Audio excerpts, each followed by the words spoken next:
morning everyone, welcome to the Perth Property Show. My name's Trent Pleskins, your host as always. This week we are talking buying. It's a big topic that so many friends of mine around the barbecue, family, colleagues, everyone trying to figure out how they get their toes in the water, either for the first time as a homeowner or an investor trying to get a property that actually stacks up from a subdivision or development potential. Everyone right now, given the supply issue in the market and the constant demand levels that we have seen over the last couple of years, is asking that big question: how do I get my foot in the door with some level of confidence and value to make sure I'm not paying too much? Or how do I even just buy a property right now? It's never been so hard. And the reality is, data-wise, it's never been so tough. I've got my good friend and colleague, Lachlan Delahunty. He manages Performance Property Advisory in Western Australia, Perth's largest buyers agency. So he's got all the data, all the anecdotes to share with us today. He's a fantastic storyteller and a great guy. Lachlan, he's in the studio to share those stories and a number of tips for us today. Lachlan, thanks so much for coming in. Thanks, Trent. That was quite the introduction, and this has been long overdue. It has been long overdue. I think it's gotten to such a boiling point in Western Australia that I thought we can't not do this podcast. We can't not do this podcast today. If people were to, if I was to do a bit of a poll right now as to what do you want to hear from our listeners, it would be, please, what is the secret sauce to being able to secure a property right now? Not even something that's a 10% discount you might expect from a really good deal, or that a buyer's agent might be able to secure from you. Not even an off-market deal, if that's what it is. Just how do I buy a property right now at any price point along the spectrum, any housing type? We know there are some housing types that are far harder in some areas as well than others to buy. And you've got those stories and that data. A lot of wins and a lot of misses as well, which is the reality. Far more misses than wins, that's for sure. I think we're up to our 11th contract that we've missed out in the last 3 weeks, and that's the nature of the game we're in at the moment. If that was the reality for you and your team 3 years ago, would you be saying there's serious questions to be asked of what's going on with your team? And obviously a different story now. Yeah, absolutely. Like when we started buying in Perth, and we haven't been buying in Perth forever for the obvious reason the market was flat for a long period of time. But I was running around Perth in late 2019, and there was 19,000 properties on the market, and agents were begging for us to put offers in. And you look back then, and I remember the first property we bought for Performance Property in Western Australia was a property in Mount Lawley on 5th Ave, advertised for 120 days at 125, and I put a cheeky offer in at 1.1, got accepted within 2 hours. Yeah. Mate, as a buyer's agent, your heart stops. Yeah. It's a win, but your heart stops. If they accept the property you offer in the first hour, we've overpaid. Yep. And I was looking through all the data, I'm like, that's a really good deal. And since then, they sold it late last year for 1.45. So they did really well out of that. But at the time, it's like, okay, have I overpaid? Straight away, you've got... Have I overpaid, having won a bid 150 grand lower than the asking price? But that was the makeup of the land in 1819, when there was so much uncertainty, so much stock on the market. We just had 10 years of a downturn, no confidence in the market. We fast track here where we are post-COVID in 2023, and now there's, as of last week, 5,600 properties on the market, and it becomes really, really difficult. And like I said, we try to buy 20 properties a month. We've been able to hit that benchmark for the last 12 months, but now we're in a situation where we've missed out on 11 offers in a row, and that's because we're in a rising market. And so it becomes more difficult, but there's certainly, different things that we're trying to implement to try to get in front of this market that's inevitably going to get harder before it gets easier. Well, I'd like to think that if anyone can buy it, it's you and your team. You guys buy for strategic a lot of the time. For me personally these days, given the time I've got and given how hard it's gotten as well, it makes sense to use a professional, even for someone like myself who is a professional in the space as well. Yep. The manpower on the ground, the strategies involved. We're going to talk today about we're going to talk today about some of those secrets that you guys have picked up over the years, the IP, so that all the listeners today who may be interested in hiring a buyer's agent, may never be interested in hiring a buyer's agent, to be able to secure a property can maybe implement themselves, or think, well, maybe that's a little bit too hard or too time consuming for me. Whatever it is, that reality will talk. So we'll share some of those stories. I'd like to firstly reference again the dynamic, the power shift that's occurred from buyer to seller, from real estate, from sales agent to buyer's agent over the last 4 years. So 4 years ago, I remember myself prolifically buying properties as well for clients. You'd have agents calling you multiple times a day saying, "Hey, I've got this on market, off market," and the question would be, "Trent, what do you want to pay for it? What will it cost me to take it off my hands," sort of thing, right? Exactly. And the time would be afforded to me to be able to do my numbers. I would always focus on subdivision development properties. Obviously, you guys do a lot more, a broader spectrum when it comes to purchasing. And I would do my numbers. I would say, "Look, I can pay you 500 grand," knowing that they probably want 540, 550, 600 even. And oftentimes it might be a 505 or a 510 that gets the deal done, and that the money's been made already in the purchase. If I needed to buy a couple of properties a week just myself off my own back for clients, it was easily done. Yep. Share us some of those stories that extend further to your first ever purchase in WA, if you can, on the dynamic, so that people can get a reference point for where it is in those times. One day we'll get back to that again. One day we will see a downturn in Perth again if people are more interested in buying in that time of the market. And then we can start to bring it back to slowly what it looks like today for us. Yeah, and being in other markets, obviously being from Victoria, been here for 10 years now, and being predominantly an East Coast business prior to buying in WA, we've been through different cycles. So we're seeing this same cycle play out recently in Brisbane, in Adelaide, in some regional markets, Geelong, Ballarat. So I suppose the beauty for us is, although it's new for a WA context, that we're seeing a rising market where stocks tight, and it becomes really difficult because it's hard to justify what we're paying now when you consider what we're paying in 2018-19.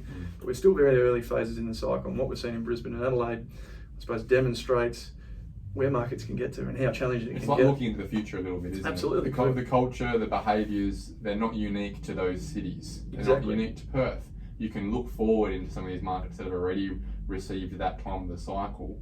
And there's a little bit of a safety net in Perth, isn't there, for us, that we're generally at the end or the start, whichever way you want to look at this cyclical, this circular cycle of growth. Exactly. Where Where you can learn the lessons from other cities, and you can also be insulated as well when it comes to prices, given our price point right now. Exactly. So 2019, tell us a little bit more about what life was like back then. Exactly. It's probably, like I said, we're at now where Brisbane was 4 years ago. So 2018-19, it was a playground out there. There's so much stock in the market, you become quite fussy and Expectations from your buyers would have been very high. Absolutely, because you're buying into a soft market where there's no confidence. Yeah. So we've got to structure good deals. So the client's expectation, if something is on the market at 1.2, that we are buying at 1.050.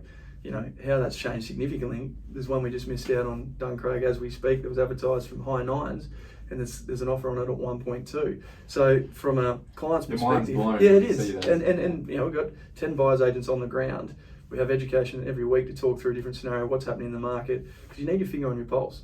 Because if you go into a market now, and you might have been looking at properties 12 months ago, and prices for properties are going on from 1.1, expectation it's probably going to sell around that, well, you're probably going to miss out because the market's moving that quickly that sales 3, 4, 5 months ago is really irrelevant. If there's a street sale that sold 6 months ago on the same street that you're buying and you're referencing that as your price point, well, you're going to miss out.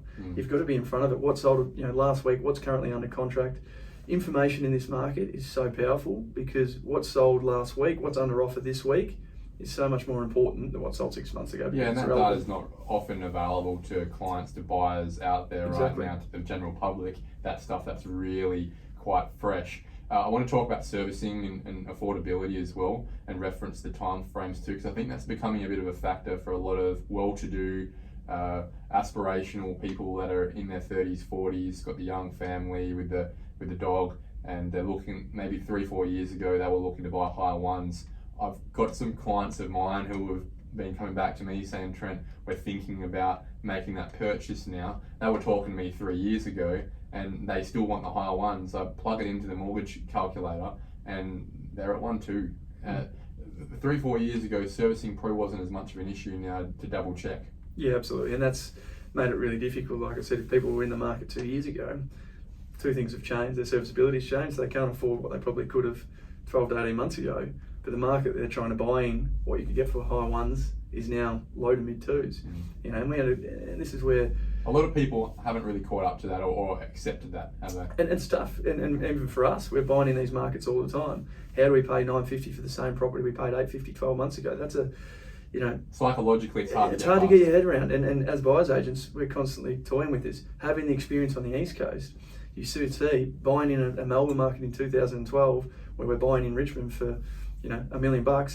Now buying in 2015 and 16, buying that same property for 1.5, that's now worth 2.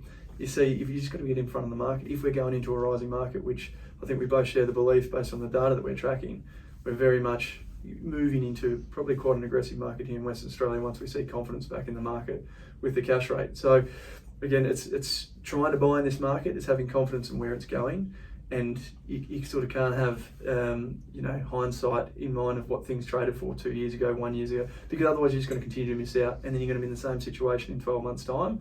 And then you're going to be looking at what traded in today, in June 2023, and go, I wish I had got into the market then. We've seen this play out in COVID, right? Perfect example.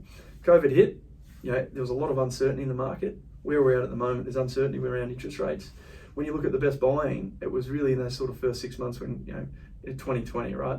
And then people who were looking in the market in early 22 were going, oh, I can't believe what this traded for in 2020. I've missed the market. Yeah, I call it, I've said this a number of times, I call this non-buyer's remorse. I have a specific couple of mates of mine who stick in my head so often, who you'll be able to reference this, you buy here as buy in this space as well, who in 2020 were looking in Mount Hawthorn on Coogee Street. Yep. For one of those standard 480 square metre character homes, homes, 1935. 950. Yep. And now it's 125. Yeah. But it's going to be 13, 14. Because it keeps getting away from him, two things are happening. One, he has that remorse that, oh, how can I buy it now when I'm paying more than it used to be, that I'm overpaying now. That's a perspective. But also, the serviceability keeps eroding and eroding and eroding. Yeah. And now it's nearly a case where he couldn't even afford it anymore. Absolutely. And there's macro factors as well. You pick up the newspaper, it's nothing but bad news. You've got low and cash rate continuing to go up. So I understand there's uncertainty. You'd hear this every day though. That example that I've given you is something I assume you would see every day, and there'd be a lot of people who have probably come to you defeated, fallen on their sword, and gone, if I don't get some help here, or I'm just never going to buy a property. I have all the preparation possible.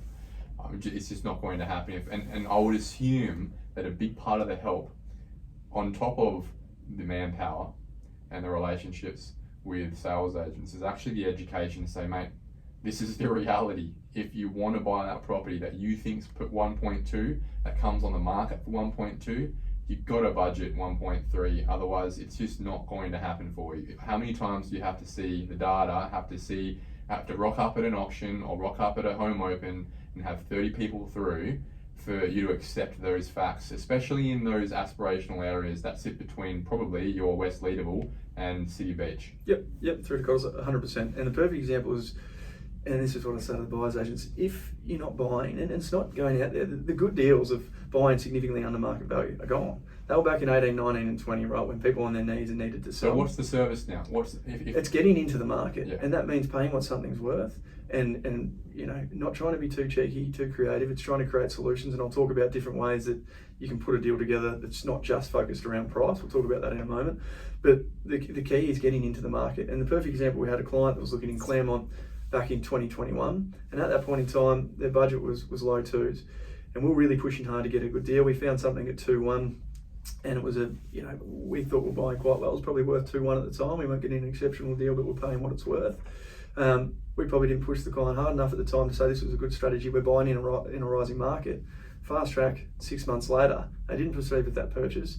2.1 budget in Claremont was impossible. They needed 2.5. So they end up getting pushed out of Claremont and get pushed into Mount Claremont. So we've actually done a client a disservice by not giving that advice about getting in the market when you are buying in a rising market. So, and you know, the responsibility lies with us, and our job, our duty to our clients is to give advice to get them into the market. Otherwise, we're going to cost them money in the wrong time, because if they're sitting there for 6 months and the market moves by 5-7%, all of a sudden at that level, we're talking a couple $100,000. It's easy to look in hindsight though, and it's hard at the time. Whilst you may have an inner confidence that sits deeply in you on your experience of how this feels based on other markets around the country, about what the data is telling you empirically, when you're consistently fighting the fear factor of the media, of the general herd mentality that is generally looking to turn the herd around and go back where you came from, then it sometimes is hard to stand up with fortitude and say, I know this property will be worth more in a year's time. Because the last thing you want to be is that snake oil salesman that some people suggest people in real estate can be, who are spruiking things that haven't happened yet. Correct, exactly. The facts and figures of what the market we're buying in today, yes, that's the only known, right? What's it going to be in 12 months? Conservatism is the safest environment sometimes as a consultant, but then as you have pointed out, you can look back in hindsight and go, I wish I wasn't so conservative with these clients at that time, because my gut feel was correct. We are exactly where we thought we were going to be. Yeah. And the gut feel continues to stay on the same path. Absolutely. Between you and I. We talk every week about where the market's going. And my perspective on this is exactly the same as yours, and that there is only one direction this market can take. There is noise around interest rates in the same way there were noises about COVID. Exactly. There are noises about global uncertainty, which, to be frank, seems to be a theme of my life. Since we've been born, there's been global uncertainty. I don't know why we keep getting I don't know why that fear keeps becoming fresher and fresher. It recycles itself. Yeah, it does. It recycles all the time, and you wonder at what point was there not global uncertainty? So there's always going to be a reason not to do something. That's right. If you want to find enough excuses, there's enough out there. The media make a living out of this. That's right. By bearing bad news. But what has changed, what has continually moved in a direction that supports our qualitative assessments all the time is, and to an extent that probably has surprised both of us and most of the industry, is that demand supply dynamic. And I need to keep harking back to everyone listening here. This is the fundamental power play in any market, is the relationship between demand and supply, because what it does is it paints a picture of the key data points, which are population growth and wage growth on the demand side, and construction and mortgage stress on the sales side. Those are the 4 points, two on either side, that determine where prices go in any city in Australia.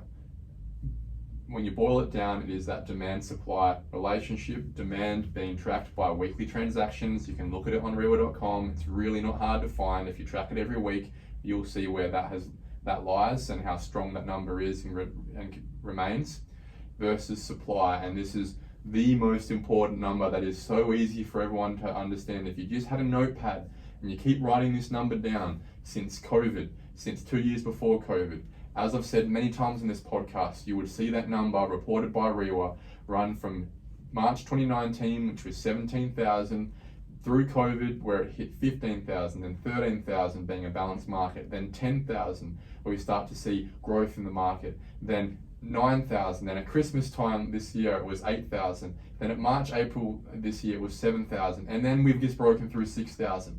The natural zero has to be 950, 960 right now, because that's the number we get every week.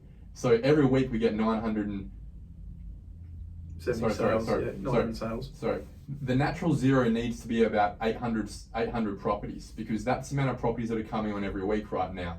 We're selling, we are buying 950. Yeah. We're losing 150. We're losing 150 properties a week. We've been doing that consistently since COVID. That's why the number keeps dropping, because we are not selling as many properties as we are buying, and that number has not changed. That dynamic has not changed, and it keeps getting tighter and tighter, and mobility keeps getting worse and worse. And now we're in a situation where even people who have great equity, have their houses paid off, are ready to buy cash, can't even sell their own home because they wouldn't know where to live. And that's the biggest bottleneck in the market, right? But back to your point, we've got a situation where demand significantly outweighs supply. And if you look back at any market in Australia, when you've got those factors where demand outweighs supply and a market is affordable, we're going to see a run in prices. And that's what we're seeing in Perth, right? There's still an affordability play here.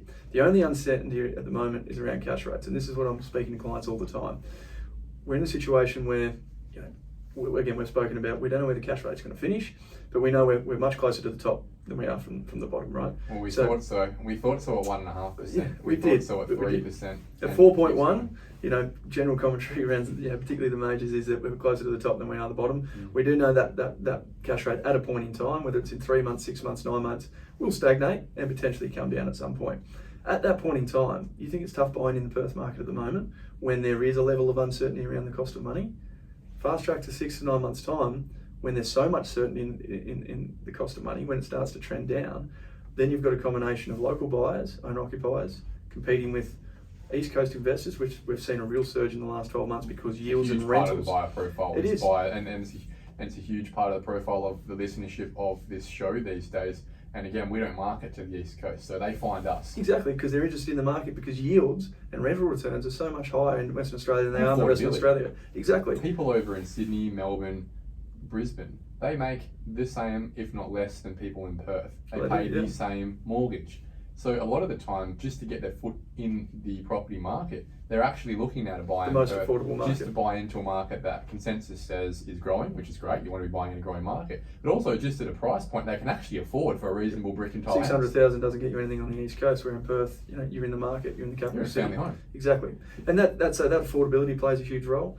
But also the yield. So if you're going to buy an investment property in hypothetically Brisbane or Adelaide, you're looking at sub 3% yields. When the cash rate is at 4.1 and you're paying close to 6% of interest rate, but your return on that's only high 2s, then it doesn't stack up. Your cash burn's too significant. Yeah, the negative gearing is a factor. Yeah, it is massively. But where you're buying into Perth, and this is where a lot of the East Coast investors are coming in, you can buy an established house at 4.5%, which means you're buying units and apartments at 6.5. So speaking to the agents who operate, say, East Perth and the city, they're getting a lot of East Coast interest to buy up these apartments in 6.5 because it's cash flow positive.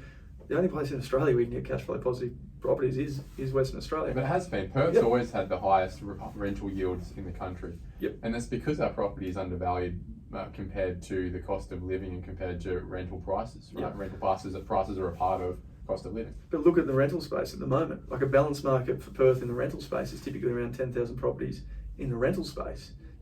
We're now down to a space where we've got sub 2,000 properties on the market. It's been like that for so quite a while. What are we seeing? We're seeing rents continually rise and rise again, and that's not going away. And the inability to bring on stock, which you can talk through the building improvers, is only going to put more stress in this rental environment. So if yields continue to rise, that means we're going to continue to see East Coast interest competing with local owner-occupiers, competing with local investors.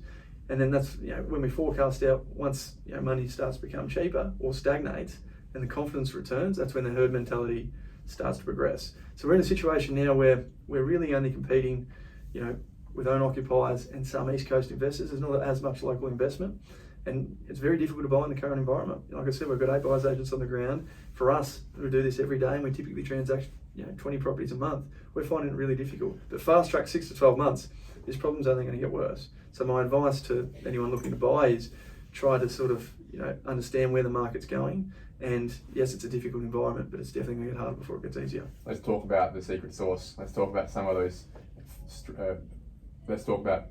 Strategies that you recommend people start to consider implementing. Obviously, one of those is get ahead of the market, pay a bit more than you thought you had to.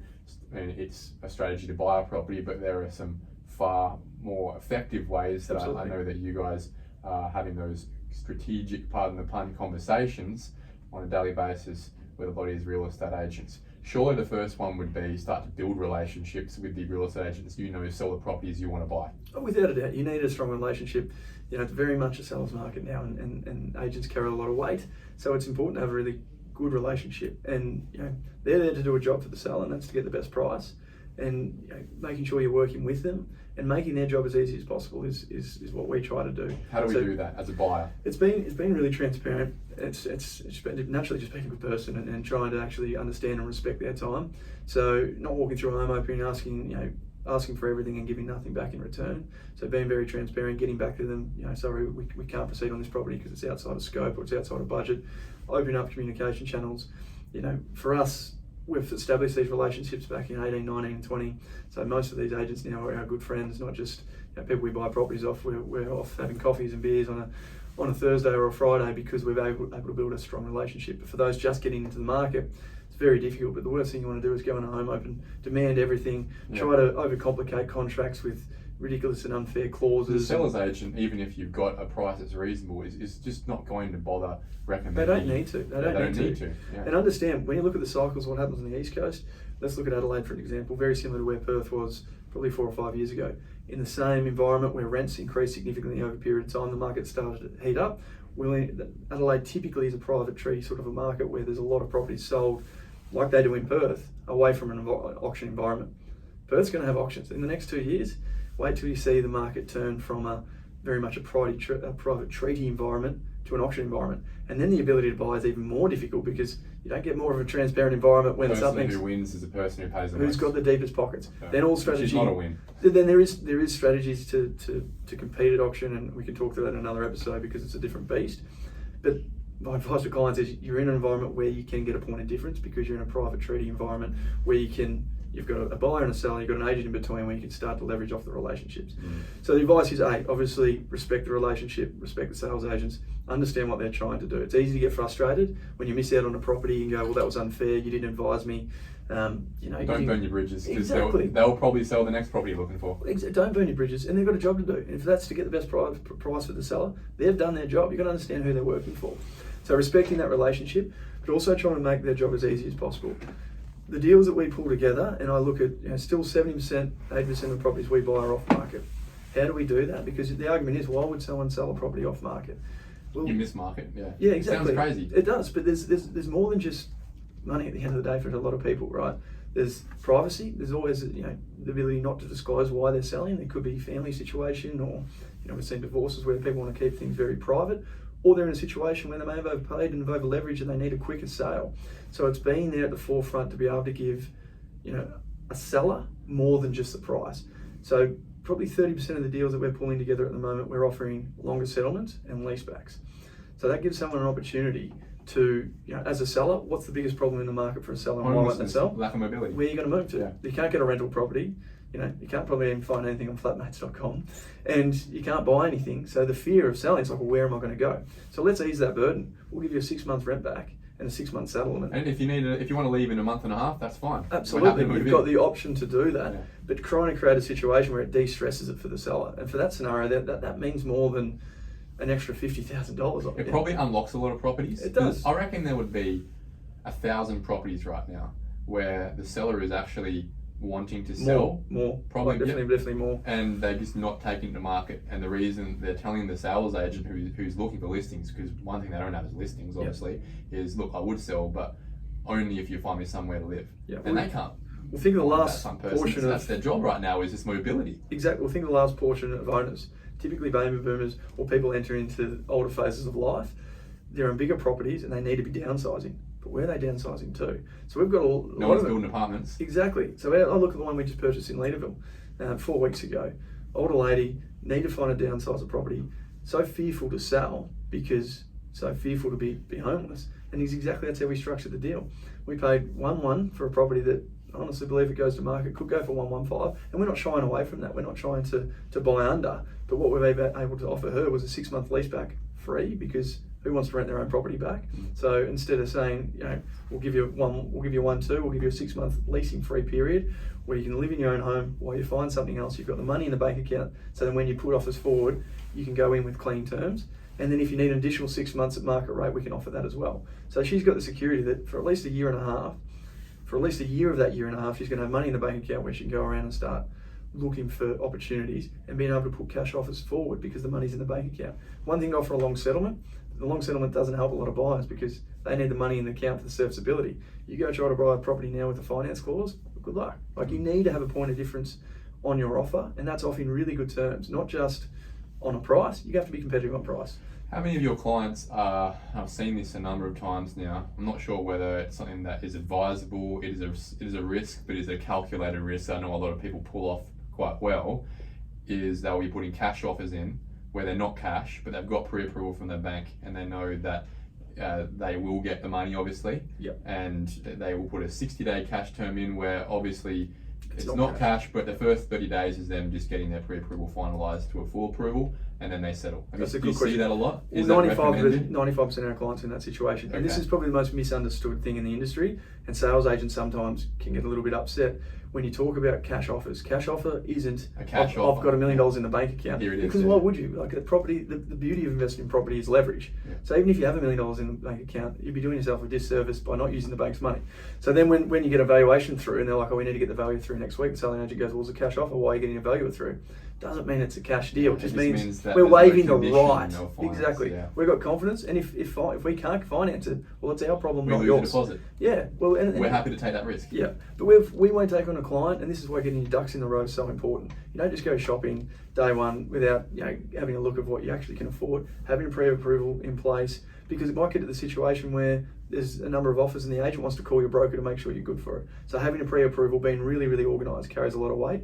And so we work with our clients, we work with our brokers. So then for putting an offer on something cash offer at 1.2, where their budget might have been 115, we call the broker, are we going to have any issues on this? You've got to put some responsibility back on the broker, back on the bank to say, no, we're very comfortable up to 1.2. You can go in on cash offer terms because I'm very confident on the finance. That's their job, is to give their clients the advice on what they can and can't afford and what they can and can't borrow, and making sure you're talking to the clients if a valuation was to come in short, because understand, we haven't had a valuation come in short in 5 years since we've been buying. Well, speaking of Brendan told me, I think it was 4 weeks ago on the podcast, he said that he's not even using recent data anymore, he's using recent under contracts, because it's a moving market, and that there's nearly no risk now on his insurance premium of overpricing it. The risk is actually that they may even be struggling to get the data to demonstrate what they know is value. Well, market value is, as we know, and this is what the one that just sold in Duncraig yesterday for 1.2. Arguably, it sold $100,000 over market value, but there's multiple offers, so you can't argue that point. That's worth 1.1 if you get 1.2 now, because if you've got multiple offers at 1.2 in an open, transparent environment, that becomes market value. So when I go back to it, willing buyer, willing seller. Exactly, yeah, in an arm's length transaction. So that's the definition of market value. So you can't argue that someone's overpaid for that because they haven't. And that's a valuer's job, is to support that. And they can't argue that it's not worth that when they've got a multiple offer situation. But in saying that, I'm the next valuer. As you know, I was a valuer for 7 years. We're conservative by nature. And particularly if it's an off-market transaction, that's when you can argue it's not market value because it wasn't in an open forum. So you're going to get to a situation, we haven't seen it yet, but we're going to start seeing values coming short. So the problem is, the biggest problem is if you buy a property and you've gone in on cash terms and the valuation comes in $100,000 short, well, the bank's only going to lend you what the value will come in, arguably what the value will come in as market value. And it's about having those conversations with the valuer. Well, that's why we're making sure with our clients, we're having those conversations. If this was to come in short, do you have cash reserves to be able to make up that difference for the extra $50,000 or $100,000? It's not that the property's not worth that, because we know, we've got the data, we've got the evidence, we've got the under contract sales to support that figure. But it's being ready for that. Going into a rising market is a different beast, because we haven't been there in Perth since 2006. It's a long time ago. So you've got to understand what's coming. Auctions are coming. Valuations coming in short are definitely going to come. And you're going to come into a market that's a lot harder to buy than we're currently in. Subject sale purchases. I have a lot of friends, unfortunately, not out of preference, but out of reality, where because they're looking to upsize and because most of their savings equity is tied up in the existing property they've got, and because servicing keeps getting tighter and tighter, they're in this awkward position where they're living in the house that they've got right now with a mortgage. That might be worth $700,000. They want to go to 1.5, but the only way they can actually buy that property is a subject sale, given the fact that they don't want to be homeless as well. But the timing of that's really awkward. But also, what is a reality is, I don't know any sales agent that would sell to someone who's subject sale right now. Are you noticing that too? Well, absolutely. Their job is to get the best offers for their clients, right? And you've got 3 cash offers, 2 finance offers, and a subject sale. Subject sale has been put in the bin.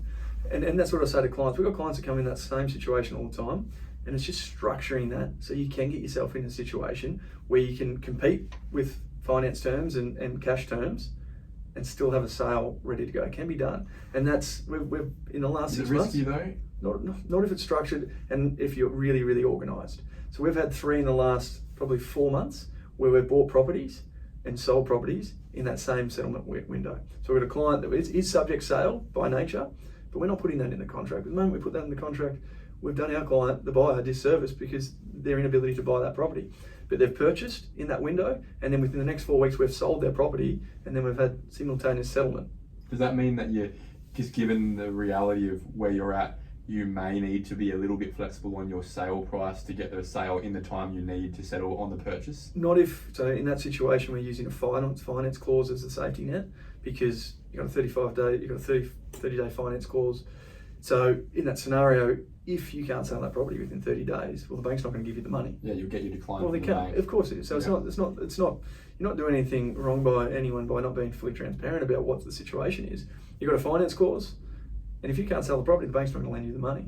So, but to do that, you've got to be really, really organised. Like you can't buy a property Saturday and then expect just to launch your property on Wednesday. It's having it ready to go to market yesterday. And then if I do find the right opportunity over the weekend and we've got an offer accepted on Sunday, this property's online Sunday night, we're having home opens Wednesday, Saturday, within the first 2 to 3 weeks that property's sold. And you know, that can be conversed with the selling agent. And if you're fully transparent and say, look, this is a scenario, you know, we back ourselves in, here's the property, we don't foresee any issues. It doesn't complicate it like a subject sale. And it's showing the level of preparation that we're not just another seller that's thinking about buying something and then we're going to try to sell our property. No, it's ready to go. We've been ready to go for 6 to 8 weeks. We just haven't found the right property. When we're buying a property, a lot of people are still nervous about dotting their I's, crossing their T's when it comes to built form, when it comes to building inspections, due diligence. Inspections. I mean, you know, you're buying your first house, your second house, your dad will still say, mate, make sure you get a building inspection. Yep. You know, that's not that is an important factor in any purchase, especially when it's going to be the family home. But I note that also can be an impediment to competing. How do you guys get around that? Or having still some safety around what you're buying structurally, but also competing. Yeah, it's just been really, really organised. So hypothetically, so we've got properties now that we'll inspect on a Tuesday and they're not going to get launched until Thursday or Friday, right? We've got really strong relationships with the agents. They'll come back to us and say, we've got to go to home open because we've got to do the right thing by the client. So we need a competitive environment. We can get you through before, but I've got an obligation to get as many people through the property and we've got to respect that. So what we'll do, we'll get through on a Tuesday. So we've completed our inspection. We'll get the building inspector through there on the same day. We'll put some money at risk. Absolutely, yeah. We've got so to get in front. you're saying buyers should probably avail themselves a bit of a pool of building inspector, without a doubt, a budget for, you think a $600,000 report for a building and pest, you know, you spend 4 or 5 of them on a $800,000 property, becomes pretty insignificant pretty quickly. So we just get really, really organised. We go through on a Tuesday, we get the building inspector through, we do all of our due diligence, and you understand our due diligence process is extremely thorough. We go into a lot of depth in terms of what's surrounding properties, what the zoning, what the potential use for the property, what's underneath with easements, what's above the property, all that sort of information we can have done and ready for the Thursday. So come the Saturday, we've got an unconditional offer, no building and pest, because we're comfortable with it. If there's issues, we've had a couple of days to call builders and see what, you know, is there going to be any risk with the, you know, some beams in the roof, or we've got quotes. We can be really, really organised. So then come Saturday at the home open, we've got 50 groups that have gone through the property. Home opens at 12, it finishes at 12:30. We've got a really strong cash offer in at 12:45, and we've got the deal wrapped up by 2 o'clock on a Saturday. By the time people got home Saturday night, thought about the property, got up Sunday, went back and had a look at the property, ring up the agent on Monday to put an offer in, they've missed it by 48 hours. That segues to my next question on tips for buying.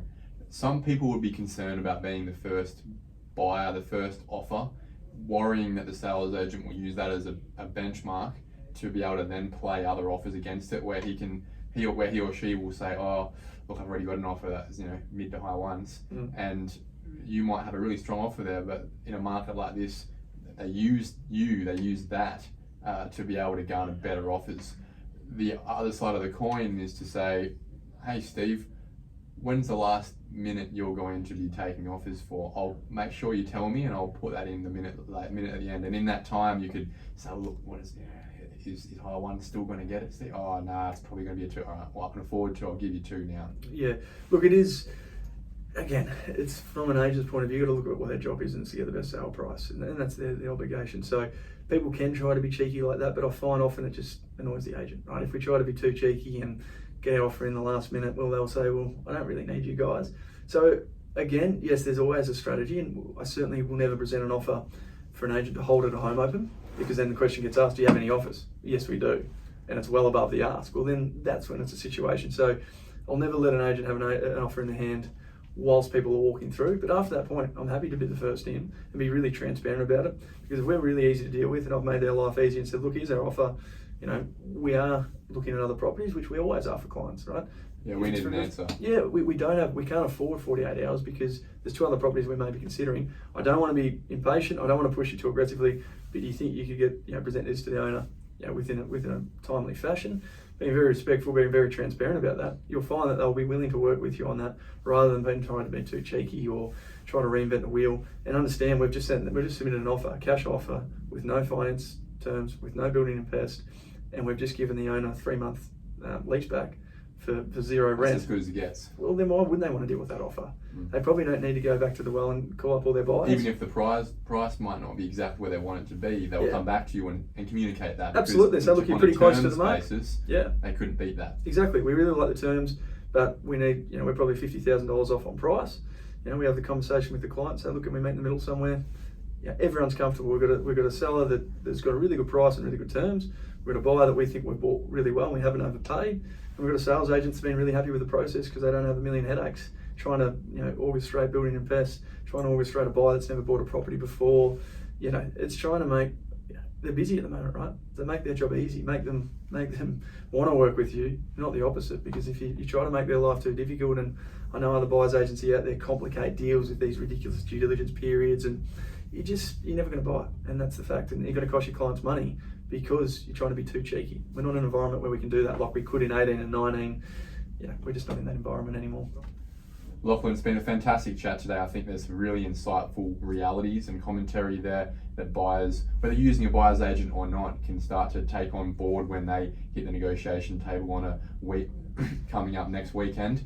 It is a tough market out there. That is the reality. People need to accept the fact that they're probably not going to get a deal. They're probably not going to secure a property below asking price in this market, and that the reality is it's the terms, it's the flexibility, it's the genuine nature of the offer that is probably going to give them the best shot at buying in this market in West Australia at any price point, whether it's 300 grand or $1 million or $2 million or $10 million in Western Australia. They are all price points that are transacting right now in the tightest market since Kevin Rudd, in the tightest market since Kevin Rudd, Kevin 07 was the Prime Minister. Lachlan, thanks so much for your time, mate, and I'm sure we'll have another chat about this in the future when maybe the power dynamic has swung a little bit to the opposite direction. I think we're in for a long haul, Trent, so hopefully I'm on the podcast before the next 3 to 4 years, but happy to jump on and have a chat again. We'll be having coffee anyway. Thanks, mate. Thanks, mate. Bye.